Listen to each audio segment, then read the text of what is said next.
Okay, ഇത് വന്നിട്ട് 2023 CHSL question ആണ്. ഇതിനകത്ത് പറയുന്നത് ഒരു ഷോപ്പ് കീപ്പർ ആണെങ്കിൽ 25% റിബേറ്റ് കൊടുത്തു. ഓക്കെ, പുള്ളിക്ക് 40% റിബേറ്റ് എന്ത് കിട്ടണം.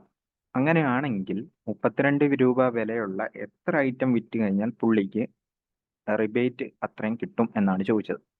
ഓക്കെ, 32 രൂപയുള്ള ഐറ്റം പർച്ചേസ് ചെയ്യുമ്പോൾ ഓക്കെ, ആക്ച്വലി ഈ റിബേറ്റ് എന്ന് പറയുന്നത് ഡിസ്കൗണ്ട് ആണ് വരുന്നത്. റിബേറ്റ് എന്ന് പറയുന്നത് ഡിസ്കൗണ്ട് ആണ്. ഓക്കെ, ഇനി 32 രൂപ ഐറ്റം വിലയുള്ള സാധനമാണ് പുള്ളി പർച്ചേസ് ചെയ്യുന്നത്. അതിനർത്ഥം ഈ 32 മാർക്കറ്റ് പ്രൈസ് ആണ്. 32 മാർക്കറ്റ് പ്രൈസ് ആണ്. ഇനി 25% എന്ന് പറയുമ്പോൾ തന്നെ നമുക്കറിയാം 1/4 ആണ് ഫ്രാക്ഷൻ. 1/4 ഡിസ്കൗണ്ട് കിട്ടും. അപ്പോൾ 4 രൂപയായിരുന്നെങ്കിൽ 1 രൂപ ഡിസ്കൗണ്ട് കിട്ടിയാന്. ഇവിടെയാണെങ്കിൽ 32 രൂപയാണെങ്കിൽ അങ്ങനെയാണെങ്കിൽ 8 രൂപ അവിടെ ഡിസ്കൗണ്ട് കിട്ടും. 8 രൂപ ഡിസ്കൗണ്ട് കിട്ടും, അല്ലെങ്കിൽ റിബേറ്റ് കിട്ടും. ഓക്കെ, ഇനി അവർ ചോദിച്ചിരിക്കുന്നത് 40 രൂപ പുള്ളിക്ക് ഇങ്ങനെ റിബേറ്റ് ഉണ്ടാക്കാനായിട്ട് എത്ര എണ്ണം പർച്ചേസ് ചെയ്യണമെന്ന് ചോദിച്ചിരിക്കുന്നത്.